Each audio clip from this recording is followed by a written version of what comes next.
उन प्रदर्शनकारियों पर पुलिस वालों ने तबीयत से लाठियां बरसाई।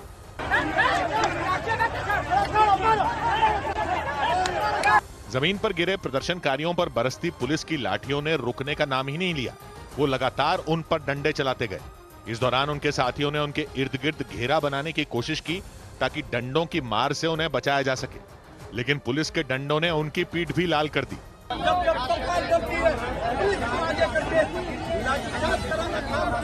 यह हंगामा तब हुआ जब कांग्रेस के सैकड़ों कार्यकर्ता बिहार को विशेष राज्य का दर्जा न दिए जाने के विरोध में पटना में सड़कों पर उतरे। इस दौरान वहां जुटे प्रदर्शनकारियों ने नीतीश कुमार के खिलाफ नारेबाजी की और विधानसभा का घेराव करने की कोशिश की, लेकिन उन्हें रोकने के लिए पहले ही वहां बड़ी तादाद में पुलिस वाले तैनात कर दिए गए, जिन्होंने पहले तो उन कार्यकर्ताओं से रुकने की अपील की, लेकिन जब बात नहीं बनी तो पुलिस वालों ने लाठीचार्ज कर दिया। और जैसे ही लाठियां चली वहां भगदड़ मच गई। प्रदर्शन कर रहे कांग्रेस के नेता और कार्यकर्ता यहां वहां भागते नजर आए। कोई आसपास मौजूद दुकानों में घुसा तो किसी ने संकरी गलियों से भागने की कोशिश की, लेकिन पुलिस वालों ने भी उन्हें ढूंढ ढूंढ कर पीटा। इस दौरान एक पुलिस वाले ने उनमें एक कार्यकर्ता का कॉलर पकड़कर उसे खींचा और उसे जमीन पर गिरा दिया। वो जैसे तैसे खड़ा हुआ तो उस पुलिस वाले ने उसकी गर्दन से उसे पकड़ा और फिर पीछे धकेल दिया। इतने में एक दूसरे पुलिस वाले ने उस पर पीछे से लाठी चला दी। इस दौरान लगातार उन प्रदर्शनकारियों पर पानी की बौछार जारी रही। मतलब न तो वाटर कैनन रुकी और न ही लाठियां। कुछ पुलिस वालों ने तो उन प्रदर्शनकारियों के झंडों में लगे डंडे निकाले और फिर उन्हीं डंडों से उन प्रदर्शनकारियों को दूर तक खदेड़ा, जिससे वहां अफरा तफरी मच गई। सारा हंगामा तब हुआ जब पटना में कांग्रेस के कार्यकर्ता बिहार को विशेष राज्य बनाने की मांग नकारे जाने के बाद राज्य सरकार के खिलाफ प्रदर्शन करने जुटे और उनकी तादाद देखते ही देखते इतनी बढ़ गई कि संभालना मुश्किल हो गया। प्रदर्शनकारी विधानसभा के घेराव के लिए अड़े रहे और पुलिस वालों ने उन्हें आगे बढ़ने से रोकने की कसम खाई हुई थी, जिसका असर यह हुआ कि पुलिस के लगाए बैरिकेड के सामने की तरफ प्रदर्शनकारियों का हुजूम जुट गया। हाथों में कांग्रेस के झंडे और पोस्टर लिए कार्यकर्ता नीतीश कुमार की सरकार के खिलाफ अपनी पूरी ताकत से नारेबाजी करते सुनाई दी। इस दौरान कई लोग तो पुलिस के लगाए उन बैरिकेड पर चढ़ भी गए। वो वहीं से अपने साथियों का जोश बढ़ाते नजर आए। कांग्रेस के नेताओं ने आरोप लगाया कि पटना में पुलिस ने उनके साथियों पर अंधाधुंध लाठियां बरसाईं, जिसकी वजह से कई कार्यकर्ता बुरी तरह घायल हो गए। किस तरह से इन पर लाठीचार्ज किया गया, उनका सर फट गया है। प्रदर्शन कर रहे कांग्रेस के कार्यकर्ताओं ने दावा किया कि वो अग्निवीर योजना और नीट परीक्षा में धांधली का विरोध जताने के लिए पटना की सड़कों पर उतरे थे और वो विधानसभा भवन तक शांतिपूर्ण मार्च करना चाहते थे, लेकिन उनके मुताबिक पुलिस ने जानबूझकर वहां लाठीचार्ज किया ताकि उन्हें वहां से हटाया जा सके। और इससे हुआ यह कि कुछ ही सेकंड के अंदर वहां जुटे सैकड़ों प्रदर्शनकारियों के बीच भगदड़ मच गई और पुलिस की लाठियों के बीच वो प्रदर्शनकारी यहां वहां भागते दिखाई दिए। इस दौरान पुलिस वालों ने उन्हें न सिर्फ खदेड़ा बल्कि ढूंढ ढूंढ कर पीटा। तानाशाही और सरकार की शांतिपूर्ण मार्च का। इस दौरान कई पुलिस वाले तो उन नेताओं के सामने ही उनके साथियों को खदेड़ते नजर आए। इससे कई नेताओं का पारा 7वें आसमान पर पहुंच गया। हालांकि पुलिस वालों ने दावा किया कि हंगामे की शुरुआत लाठीचार्ज से नहीं बल्कि प्रदर्शनकारियों की वजह से हुई थी। पुलिस के मुताबिक उन लोगों ने पहले तो कई पुलिस वालों से धक्का मुक्की की और फिर उन पर लाठियां भी चलाई। कई पुलिस के ऊपर लाठी भी चलाई है, उसमें कुछ पुलिस घायल भी हुई। पुलिस के मुताबिक जैसे ही उन प्रदर्शनकारियों ने अपना आपा खोया, उनके खिलाफ सख्ती बरतनी पड़ी। बताया गया कि इस लाठीचार्ज के दौरान न सिर्फ प्रदर्शनकारी बल्कि कई पुलिस वाले भी घायल हो गए। इस बीच मानहानि के केस में यूट्यूबर ध्रुव राठी की मुश्किलें बढ़ गईं। दिल्ली की साकेत कोर्ट ने यूट्यूबर ध्रुव राठी को मानहानि के एक मामले में पूछताछ के लिए तलब किया। बीजेपी नेता सुरेश नखवा ने कोर्ट में यह याचिका दी थी। उन्होंने आरोप लगाया था कि ध्रुव राठी ने अपने एक वीडियो में उन्हें हिंसक कहकर अपमानित किया। दिल्ली हाईकोर्ट ने दिल्ली दंगा मामले के आरोपी उमर खालिद की जमानत याचिका पर पुलिस को नोटिस जारी किया। मामले की अगली सुनवाई 29 अगस्त को होगी। इससे पहले निचली अदालत ने उनकी जमानत याचिका खारिज कर दी थी। दिल्ली दंगा मामले में उमर खालिद सितंबर 2020 से ही जेल में बंद है। सुप्रीम कोर्ट ने उत्तराखंड के हल्द्वानी में रेलवे की जमीनों पर अतिक्रमण के मामले में बड़ा फैसला सुनाया। कोर्ट ने आदेश दिया कि अतिक्रमण हटाने के दौरान प्रभावितों की पहचान कर उनके पुनर्वास की योजना बनाई जाए। अदालत ने उत्तराखंड सरकार के साथ केंद्र सरकार को भी इस काम के लिए 4 हफ्तों का वक्त दिया। मामले की अगली सुनवाई 11 सितंबर को होगी। इधर दिल्ली के भजनपुरा में 14 दिन पहले हुई एक आदमी की हत्या की कुछ ऐसी तस्वीरें सामने आईं जिन्हें देखकर इलाके के लोग सहम गए, क्योंकि उन तस्वीरों में जिस आदमी पर एक लड़का चाकू घोंपता दिखाई दिया। दावा किया गया कि उसने 10 सेकंड के अंदर 17 बार उस आदमी पर चाकू से वार किया था। जिस आदमी की हत्या की गई थी उसका नाम सुमित चौधरी बताया गया। लेकिन जिस तरीके से सुमित की हत्या की गई उसे देखकर लोग कांप गए, क्योंकि उन तस्वीरों में एक लड़का उस पर चाकू से ताबड़तोड़ वार करता दिखाई दिया।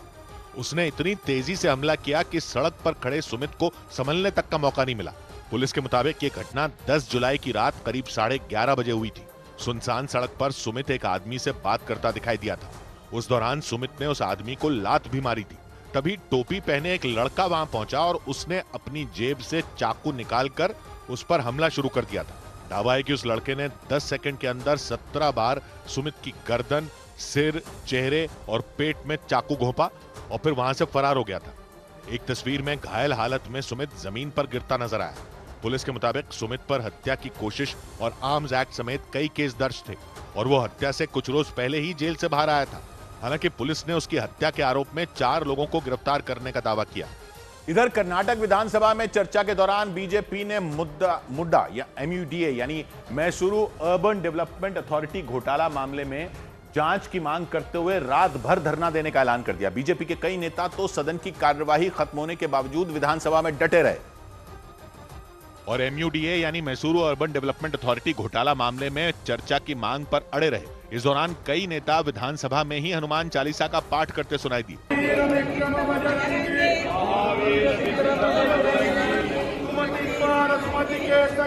बीजेपी ने पिछले कई दिनों से MUDA घोटाले का आरोप लगाते हुए CM सिद्धरमैया के खिलाफ मोर्चा खोल रखा है। बीजेपी का आरोप है कि MUDA यानी मैसूरू अर्बन डेवलपमेंट अथॉरिटी ने CM सिद्धरमैया की पत्नी की गांव में मौजूद 3 एकड़ जमीन का अधिग्रहण किया था और इसके बदले में उन्हें विजयनगर जैसे पॉश इलाके में 3 एकड़ जमीन दी गई, जिसकी कीमत उनकी पुरानी जमीन के मुकाबले कई गुना ज्यादा आंकी गई। और बीजेपी का आरोप है कि MUDA ने ये CM सिद्धरमैया के रसूख की वजह से किया था। जिसके बाद बीजेपी ने इस पर जांच की मांग करते हुए कर्नाटक की सिद्धरमैया सरकार के खिलाफ सदन में ही धरना देने का ऐलान कर दिया। इस बीच पश्चिम बंगाल में नीट परीक्षा के खिलाफ विधानसभा में प्रस्ताव पारित हो गया। कर्नाटक के बाद पश्चिम बंगाल विधानसभा ने भी नीट परीक्षा से छूट का प्रस्ताव पास कर दिया। इसके तहत राज्य में मेडिकल की पढ़ाई करने वाले छात्रों के लिए अलग से प्रवेश परीक्षा ली जाएगी। झारखंड के रांची और लातेहार में टेरर फंडिंग मामले में NIA ने कई जगहों पर छापेमारी की। सूत्रों के मुताबिक NIA ने नक्सलियों के टेरर फंडिंग नेटवर्क से जुड़े लोगों के ठिकानों पर यह छापेमारी की। खबर है कि इस कार्रवाई के दौरान कई अहम दस्तावेज भी बरामद हुए। संसद में गृह मंत्रालय ने एक सवाल का जवाब देते हुए दावा किया कि आर्टिकल 370 हटाए जाने के बाद जम्मू कश्मीर की कानून व्यवस्था में बड़ा सुधार हुआ और पिछले 1.5 साल से पत्थरबाजी की कोई घटना नहीं हुई। उधर छत्तीसगढ़ की राजधानी रायपुर में कांग्रेस के कार्यकर्ताओं ने राज्य में बिगड़ती कानून व्यवस्था के खिलाफ जोरदार विरोध प्रदर्शन किया। इस दौरान सैकड़ों की तादाद में कांग्रेस के कार्यकर्ता विरोध के लिए इकट्ठा हुए, लेकिन जब उनका सामना पुलिस से हुआ तो वहां बवाल मच गया। पुलिस ने उन कार्यकर्ताओं को रोकने के लिए पानी की तेज बौछार की। अब एक तरफ कई पुलिस वाले थे तो दूसरी तरफ प्रदर्शनकारी। दोनों का आमना सामना हुआ, धक्का मुक्की भी हुई और काफी देर तक चली इस धक्का मुक्की के बाद आखिरकार उन प्रदर्शनकारियों की जीत हुई और वो पुलिस की घेराबंदी को तोड़ने में कामयाब हो गए। इसके आगे पुलिस वालों ने उन्हें रोकने के लिए बड़े बड़े टिन शेड लगाकर एक दीवार बनाई थी ताकि वो प्रदर्शनकारी उसे लांघ न पाए। लेकिन कांग्रेस के वो कार्यकर्ता तेजी से आगे बढ़ते गए और देखते ही देखते उनमें कई लोग उस दीवार के ऊपर चढ़ गए। इस दौरान पुलिस वालों ने उन्हें नीचे खींचा और पानी की धार से वार भी किया, लेकिन प्रदर्शनकारियों का जोश खत्म नहीं हुआ। बताया गया कि कांग्रेस के सैकड़ों कार्यकर्ता वहां राज्य में बिगड़ती कानून व्यवस्था के खिलाफ अपना विरोध जताने के लिए इकट्ठा हुए थे। इधर दिल्ली में एक आदमी 13 दिन तक सिर्फ इसलिए बैंक के चक्कर काटता रहा ताकि वो बैंक वालों को यह यकीन दिला सके कि वो जिंदा है। दिल्ली के रहने वाले बाबूलाल नाम के आदमी ने आरोप लगाया कि बैंक कर्मचारी की एक गलती की वजह से दस्तावेजों में उन्हें मरा हुआ घोषित कर दिया गया, जबकि वो तो जिंदा थे। दिल्ली के रहने वाले बाबूलाल नाम के आदमी के मुताबिक उन्हें इस बात का पता बैंक की तरफ से आए एक मैसेज के जरिए चला। Your account has been deactivated due to account holder expired.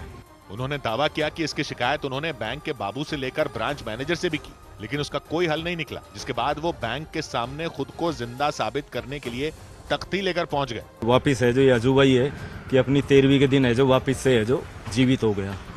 SBI के रिकॉर्ड्स में। बाबूलाल के मुताबिक बैंक में मरा हुआ घोषित होने की वजह से लोगों ने उन्हें आत्माराम कहना शुरू कर दिया था, जिसकी वजह से उन्हें मानसिक प्रताड़ना भी झेलनी पड़ी। मेरे अड़ोसी पड़ोसी है तो मेरे को और आत्माराम जी ऐसे करके है जो मतलब बुलाते हैं। हालांकि जैसे तैसे 13 दिन बाद उन्हें दस्तावेजों में दोबारा जिंदा कर दिया गया, लेकिन इस दौरान परेशानी झेलने के बाद उन्होंने कंज्यूमर कोर्ट में इस बात की शिकायत की और करीब 2 लाख रुपए के हर्जाने की मांग भी की। उधर बिहार में गया के शेरघाटी कोर्ट में पेशी के लिए लाए गए एक कैदी पर कुछ बदमाशों ने ताबड़तोड़ गोलियां चलाकर इलाके में दहशत मचा दी। जिस कैदी पर बदमाशों ने फायरिंग की उनका नाम फोटो खान बताया गया। उन पर चिराग पासवान की पार्टी एलजेपी के मोहम्मद अनवर खान नाम के नेता की हत्या का आरोप है। और हत्या के उसी मामले में गया की शेरघाटी कोर्ट में फोटो खान को पेशी के लिए लाया गया था। आरोप है कि उसी दौरान कुछ बदमाशों ने उन पर हमला कर दिया। पुलिस की मौजूदगी में बदमाशों ने उन पर कई गोलियां दागी, जिससे वहां कोहराम मच गया। इससे पहले कि पुलिस वाले कुछ समझ पाते, सभी बदमाश गोली चलाने के बाद वहां से फरार हो गए। लेकिन फायरिंग की इस घटना में फोटो खान और पुलिस का एक जवान गोली लगने से घायल हो गए। इस घटना के बाद फोटो खान ने पुलिस और प्रशासन पर उनकी सुरक्षा में लापरवाही बरतने का आरोप लगाया। हमारी हत्या की जा सकती है, इसलिए IG, DGP, SSP सबके एप्लीकेशन दिलवाए वाइफ के द्वारा। अच्छा। कोई सुरक्षा हमारी नहीं। दिन दहाड़े कोर्ट परिसर में गोली चलने के बाद वहां अफरा तफरी मच गई। आनन फानन में गोली लगने से घायल फोटो खान और पुलिस के जवान को अस्पताल पहुंचाया गया। फोटो खान पर चिराग पासवान की पार्टी LJP के नेता मोहम्मद अनवर खान की हत्या का आरोप है। पिछले साल अगस्त में एक सैलून के अंदर उनकी गोली मारकर हत्या कर दी गई थी। उसी मामले में पुलिस ने फोटो खान को गिरफ्तार किया था और वो शेरघाटी की जेल में बंद थे। उधर दिल्ली में फर्जी कॉल सेंटर का भंडाफोड़ कर दिया गया। दिल्ली के लाडोसराय इलाके में पुलिस ने एक फर्जी कॉल सेंटर का भंडाफोड़ करते हुए 20 लोगों को गिरफ्तार करने का दावा किया। इस दौरान पुलिस ने कई लैपटॉप और मोबाइल फोन भी बरामद किए। पुलिस ने दावा किया कि इस गिरोह से जुड़े लोग लोन दिलाने के नाम पर लोगों से ठगी करते थे। झारखंड के रामगढ़ में पुलिस ने 2 करोड़ रुपए के गांजे के साथ एक आरोपी को गिरफ्तार करने का दावा किया। पुलिस के मुताबिक आरोपी अपने साथियों के साथ मिलकर रांची से गांजा लाकर उसे पड़ोसी राज्यों में खपाने की तैयारी में था। पुलिस उसके साथियों की तलाश में जुट गई। MCA यानी मुंबई क्रिकेट एसोसिएशन के नए अध्यक्ष अजिंक्य नायक चुने गए। 37 साल के अजिंक्य नायक ये पद हासिल करने वाले सबसे कम उम्र के अध्यक्ष बने। इससे पहले अमोल काले MCA के अध्यक्ष थे, लेकिन T20 वर्ल्ड कप के दौरान भारत पाकिस्तान मैच देखने के बाद हार्ट अटैक से उनकी मौत हो गई थी। उधर जम्मू कश्मीर के कुपवाड़ा में सुरक्षा बल ने 2 आतंकियों को ढेर करने का दावा किया। देर रात सुरक्षा बल और आतंकियों के बीच शुरू हुई मुठभेड़ में एक जवान भी शहीद हो गए, क्योंकि आतंकियों की तरफ से अंधाधुंध फायरिंग होने का दावा किया गया। सुरक्षा बल के मुताबिक 2 से 3 आतंकी घुसपैठ की कोशिश कर रहे थे। इस दौरान जब उन्होंने LOC के पास जंगलों में भागने की कोशिश की तो सुरक्षा बल ने उन्हें घेर लिया और इसके बाद उन आतंकियों ने फायरिंग शुरू कर दी। जवाबी कार्रवाई करते हुए सुरक्षा बल ने भी 2 आतंकियों को ढेर करने का दावा किया। उस पार से लगातार कोशिश हो रही है, इन्फिल्ट्रेशन की यानी घुसपैठ की कोशिशें लगातार जारी हैं। हालांकि इस मुठभेड़ के बाद सुरक्षा बल की एक टीम तीसरे आतंकी की तलाश में जुट गई। कुपवाड़ा के लुलाब इलाके के जंगलों में सुरक्षा बल ने सर्च ऑपरेशन चलाया, क्योंकि उन्हें वहां तीसरे आतंकी के छिपे होने की जानकारी मिली। सुरक्षा बल और आतंकियों के बीच हुई इस मुठभेड़ में एक जवान भी शहीद हो गए।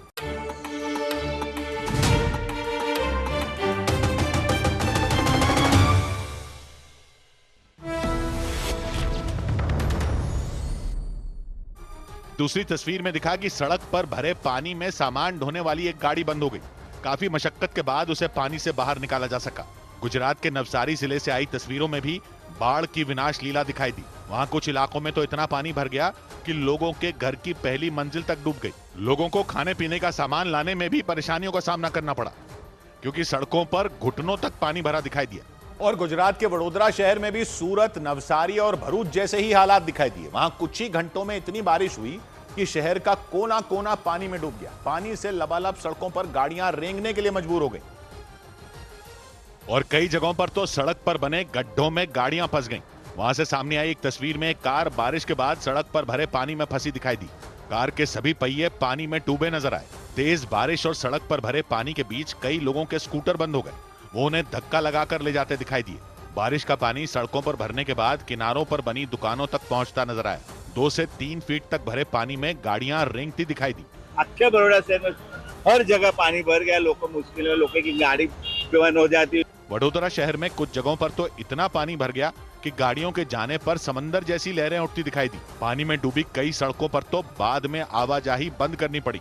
बारिश के बाद स्कूलों में छुट्टी घोषित कर दी गई। वडोदरा जिला प्रशासन को लोगों से अपने घर से बाहर न निकलने की अपील करनी पड़ी, क्योंकि बारिश ने पूरे वडोदरा शहर को मानो ठप कर दिया। मूसलाधार बारिश के बाद वडोदरा के पॉश इलाके भी पानी में डूब गए। कई हाउसिंग सोसाइटियां बारिश के पानी से भर गईं। वहां एयरपोर्ट की तरफ जाने वाली सड़क पर तो गाड़ियां रेंगती नजर आईं और वहां काफी दूर तक ट्रैफिक जैम लगा दिखाई दिया, क्योंकि शहर को एयरपोर्ट से जोड़ने वाली मेन सड़क पर 2 से 3 फीट पानी भरा दिखा। बारिश में बड़ौदा नगरी पूरी की पूरी अभी डूब गई है। रास्तों पर आप देख सकते हैं कि पूरा ट्रैफिक जाम है। गाड़ियों की रफ्तार रुकने की वजह से लोग परेशान दिखे। लगातार हुई बारिश की वजह से वडोदरा के पॉश इलाके भी डूब गए। एयरपोर्ट रोड पर बनी अमर पार्क सोसाइटी के अंदर भी पानी भर गया। वहां रहने वाले लोग घर के बाहर मेन रोड पर आकर खड़े नजर आए। सोसाइटी का नाम है अमर पार्क सोसाइटी और अमर पार्क सोसाइटी में भी पानी भरना शुरू हो गया है। वडोदरा के डीएम ने बारिश को लेकर कई एडवाइजरी जारी कर दी। सरकारी और प्राइवेट दफ्तरों में काम करने वाले कर्मचारियों को जल्दी घर जाने के आदेश जारी कर दिए गए, क्योंकि बारिश की वजह से आई बाढ़ के बाद वडोदरा शहर में हालात बिगड़ गए। बारिश की मार से तो गुजरात का सूरत शहर भी नहीं बचा। बाढ़ वहां रहने वाले लोगों पर मुसीबत का पहाड़ बनकर टूटी, क्योंकि चारों तरफ पानी भरने की वजह से लोगों के सामने खाने पीने की किल्लत हो गई और कुछ इलाकों में लोग दाने दाने को मोहताज दिखाई दिए। हालांकि बाढ़ में डूबे इलाकों में लोगों की मदद के लिए नाव के जरिए राहत पहुंचाने वाली टीम पहुंच गई और वहां लोगों को पैकेट में खाना और पानी की बोतल बांटती दिखाई दी। मुसीबत में फंसे लोग खाने का पैकेट और पानी लेने के लिए टूट पड़े। सूरत के जिस इलाके में राहत और बचाव टीम ने खाना और पानी बांटा, वहां नाले का पानी भरा नजर आया। राहत में जुटी टीम ने लोगों से गंदे पानी से दूर रहने की अपील की, क्योंकि चारों तरफ नाले का गंदा पानी भरने की वजह से बीमारियों का भी खतरा मंडराने लगा। वहां बने कई मकानों की पहली मंजिल पानी में डूबी दिखाई दी। जान बचाने के लिए लोग दूसरी मंजिल और छतों पर डेरा डाले नजर आए। सूरत शहर में बारिश के बाद पानी के बढ़ते दबाव को कम करने के लिए प्रशासन ने शहर के पश्चिमी छोर पर बने बांध के सभी दरवाजे खोल दिए। इसके बाद बाढ़ का पानी वहां बनी एक सड़क को पार करके तेज रफ्तार से समंदर की तरफ बहता दिखाई दिया। इस इलाके में आम लोगों की आवाजाही को रोक दिया गया। एहतियातन वहां गुजरात पुलिस के जवानों को तैनात कर दिया गया। लेकिन आसमान से बरसी आफत ने सिर्फ गुजरात में ही हाहाकार नहीं मचाया, बल्कि महाराष्ट्र के कई जिलों में भी बाढ़ ने लोगों की मुसीबत बढ़ा दी। महाराष्ट्र के लोनावला, नांदेड़, सांगली और कोल्हापुर से बाढ़ की खौफ से भर देने वाली तस्वीरें सामने आई, क्योंकि नदियों और नालों में उफान मारता पानी अपने साथ सब कुछ बहा ले जाने पर आमादा दिखाई दिया। नांदेड़ जिले में तो बारिश के बाद एक पुल पूरी तरह डूब गया। नदी का पानी पुल के ऊपर से बहता दिखा। हालांकि इसके बाद भी कुछ ऑटो वाले उस पुल को पार करते नजर आए। बाद में प्रशासन ने पुल पर ट्रैफिक को पूरी तरह बंद कर दिया। नांदेड़ की तरह महाराष्ट्र के लोनावला इलाके में भी तेज बारिश के बाद अचानक नदी का पानी बढ़ गया। एक मकान में फंसे 15 लोग जान बचाने के लिए सुरक्षित जगहों तक जाते दिखाई दिए। महाराष्ट्र के सांगली में भी कृष्णा नदी का पानी किनारों को तोड़कर रिहायशी इलाकों में घुसता दिखाई दिया। नदी में बढ़े पानी की वजह से उस पर बने पुल पर खतरा मंडराने लगा। वहां से आई तस्वीरों को देखकर ऐसा लगा मानो किसी भी वक्त नदी का पानी पुल बहा ले जाएगा। कृष्णा नदी की तरह महाराष्ट्र के कोल्हापुर में पंचगंगा नदी भी बारिश के बाद रौद्र रूप में आ गई। नदी का मटमैला पानी आसपास के इलाकों में फैला दिखा। नदी के आसपास बने घर, खेत और सड़कें पानी में डूबी दिखाई दी। इधर कुछ ही देर की बारिश में दिल्ली के कई इलाकों में भी जलभराव हो गया, जिसकी वजह से गाड़ियों की रफ्तार पर ब्रेक लग गया। भारी बारिश की वजह से उत्तर दिल्ली के जखीरा अंडरपास में तो घुटनों तक पानी भर गया और उसकी वजह से वहां से गुजर रही सामान ढोने वाली एक गाड़ी फंस गई। कुछ लोग धक्का मारकर उस गाड़ी को वहां से निकालते दिखाई दिए। जखीरा अंडरपास के दोनों तरफ गाड़ियों की लंबी लाइन नजर आई, जो वहां भरे पानी को देखकर रुक गई थी। कुछ ही देर की बारिश में वहां घुटनों तक पानी भर गया। वहां से आई एक तस्वीर में एक ट्रक भी पानी के बीचों बीच फंसा नजर आया। वो ट्रक आधे से ज्यादा पानी में डूब चुका था। उसके ऊपर कुछ लोग भी खड़े नजर आए, जो डूबने से बचने के लिए उस पर चढ़ गए थे। लेकिन भारी बारिश से हुए जलभराव ने दिल्ली के किसी एक इलाके की मुश्किल नहीं बढ़ाई। वहां के ज्यादातर इलाकों में पानी भरने की वजह से गाड़ियों की रफ्तार धीमी पड़ गई। दिल्ली के आईटीओ इलाके में सड़क किनारे पानी भरा दिखाई दिया। इस वक्त आईटीओ पर है। आईटीओ पर आप देखेंगे सड़क के किनारे जल भराव हो गया है। इसके अलावा कई दूसरे इलाकों से भी कुछ ऐसी ही तस्वीरें सामने आई। वहां भी सड़क पर पानी भरने की वजह से लंबा ट्रैफिक जाम लग गया। गुजरात में बीते 3 दिनों से हो रही मूसलाधार बारिश ने कई इलाकों में बर्बादी वाली बाढ़ ला दी। वहां का द्वारका जिला पानी पर तैरता दिखाई दिया तो जूनागढ़ में मानो जल प्रलय आ गई। इसके साथ ही तेज बारिश के बाद गुजरात के सूरत शहर में ऐसा सैलाब आया कि वहां लोगों की जान पर बनाई। कुदरत के कहर से वहां चारों तरफ हाहाकार मच गया और कच्छ जिले से आई बाढ़ की भयावह तस्वीरों ने तो सभी को खौफ से भर दिया, क्योंकि वहां के सांधड़ गांव में नदी की तेज धार में 15 गायों का झुंड एक साथ बह गया। कच्छ जिले में कुछ ही घंटों में इतनी बारिश हुई कि नदियों में उफान आ गया। वहां से सामने आई एक तस्वीर में तेज रफ्तार से बहती संगमा नदी में एक एक करके 15 गायें बहती दिखाई दी। पानी की रफ्तार इतनी ज्यादा थी कि भारी भरकम गायें चींटियों की तरह बहती नजर आई। सिर्फ 39 सेकंड के अंदर 15 गायों का झुंड नदी के पानी में समा गया। नदी के किनारे पर खड़े लोग इस भयानक तस्वीर को देखकर सहम गए, क्योंकि पानी में बहती गायें बचने और बाहर निकलने के लिए छटपटाती दिखाई दी। एक गाय तो नदी की तेज धार को चीरते हुए किनारे पर आने की कोशिश करती दिखाई दी, लेकिन कुछ देर छटपटाने के बाद पानी की रफ्तार के आगे उसकी हिम्मत भी टूट गई। स्थानीय लोगों के मुताबिक आमतौर पर इस नदी में बहुत कम पानी रहता है, लेकिन बारिश के बाद अचानक इतना ज्यादा पानी भर गया कि किसी को संभलने का मौका ही नहीं मिला। और गुजरात में आसमान से बरसी आफत में संभलने का मौका भरूच के लोगों को भी नहीं मिला। वहां मूसलाधार बारिश के बाद कई इलाके लबालब हो गए। उफनती नदियों का पानी कुछ इलाकों में घुसा और तांडव मचाना शुरू कर दिया।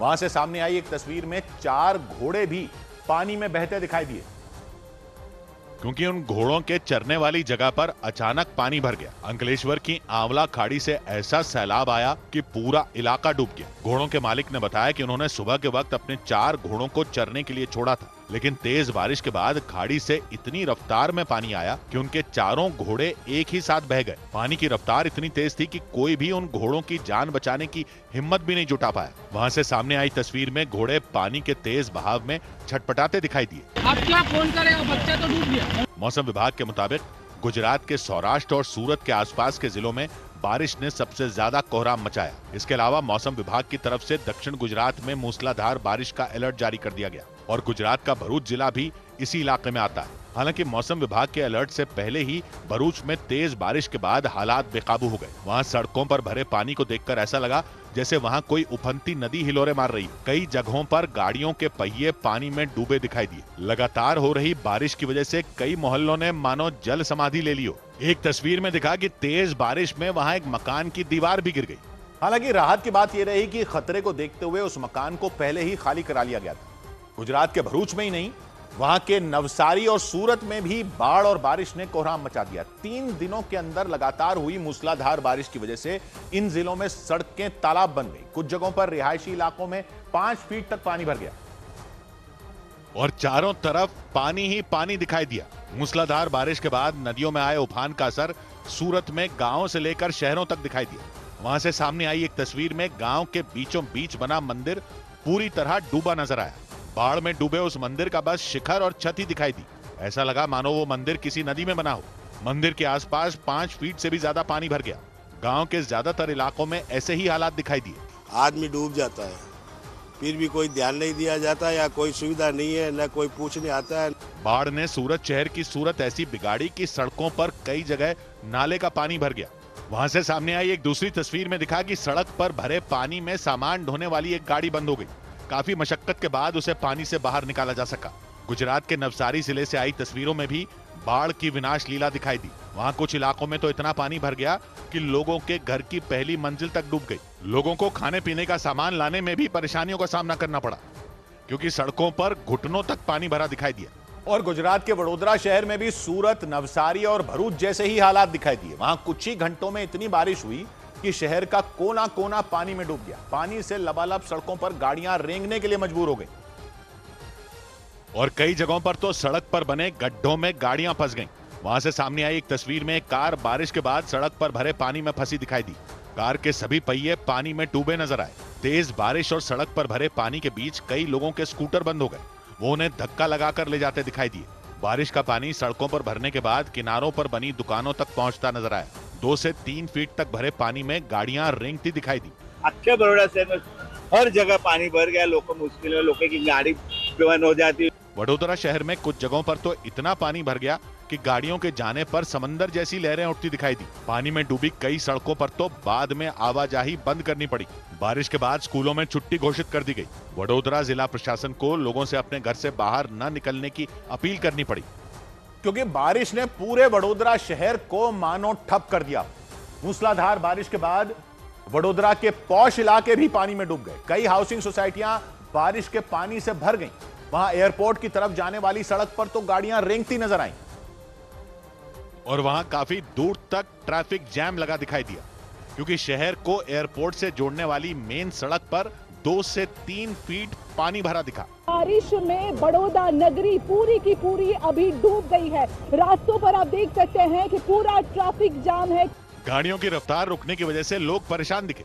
लगातार हुई बारिश की वजह से वडोदरा के पॉश इलाके भी डूब गए। एयरपोर्ट रोड पर बनी अमर पार्क सोसाइटी के अंदर भी पानी भर गया। वहां रहने वाले लोग घर के बाहर मेन रोड पर आकर खड़े नजर आए। सोसाइटी का नाम है अमर पार्क सोसाइटी और अमर पार्क सोसाइटी में भी पानी भरना शुरू हो गया है। वडोदरा के डीएम ने बाढ़ वहां रहने वाले लोगों पर मुसीबत का पहाड़ बनकर टूटी, क्योंकि चारों तरफ पानी भरने की वजह से लोगों के सामने खाने पीने की किल्लत हो गई और कुछ इलाकों में लोग दाने दाने को मोहताज दिखाई दिए। हालांकि बाढ़ में डूबे इलाकों में लोगों की मदद के लिए नाव के जरिए राहत पहुंचाने वाली टीम पहुंच गई और वहां लोगों को पैकेट में खाना और पानी की बोतल बांटती दिखाई दी। मुसीबत में फंसे लोग खाने का पैकेट और पानी लेने के लिए टूट पड़े।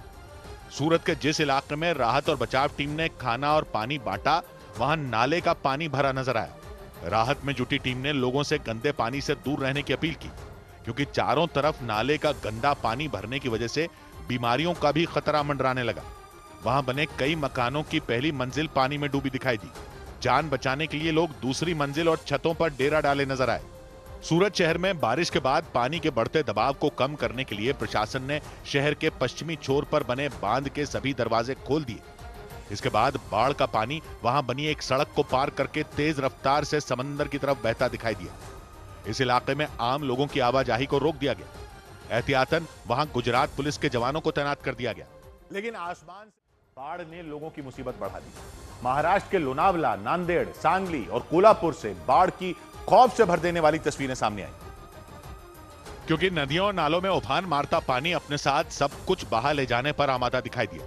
नांदेड़ जिले में तो बारिश के बाद एक पुल पूरी तरह डूब गया। नदी का पानी पुल के ऊपर से बहता दिखा। हालांकि इसके बाद भी कुछ ऑटो वाले उस पुल को पार करते नजर आए।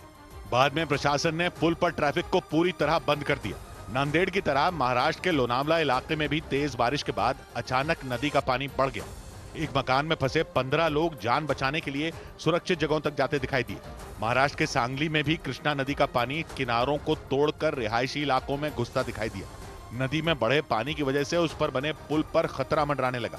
वहां से आई तस्वीरों को देखकर ऐसा लगा मानो किसी भी वक्त नदी का पानी पुल बहा ले जाएगा। कृष्णा नदी की तरह महाराष्ट्र के कोल्हापुर में पंचगंगा नदी भी बारिश के बाद रौद्र रूप में आ गई। नदी का मटमैला पानी आसपास के इलाकों में फैला दिखा। नदी के आसपास बने घर, खेत और सड़कें पानी में डूबी दिखाई दी। इधर कुछ ही देर की बारिश में दिल्ली के कई इलाकों में भी जलभराव हो गया, जिसकी वजह से गाड़ियों की रफ्तार पर ब्रेक लग गया। भारी बारिश की वजह से उत्तर दिल्ली के जखीरा अंडरपास में तो घुटनों तक पानी भर गया और उसकी वजह से वहां से गुजर रही सामान ढोने वाली एक गाड़ी फंस गई। कुछ लोग धक्का मारकर उस गाड़ी को वहां से निकालते दिखाई दिए। जखीरा अंडरपास के दोनों तरफ गाड़ियों की लंबी लाइन नजर आई, जो वहां भरे पानी को देखकर रुक गई थी। कुछ ही देर की बारिश में वहां घुटनों तक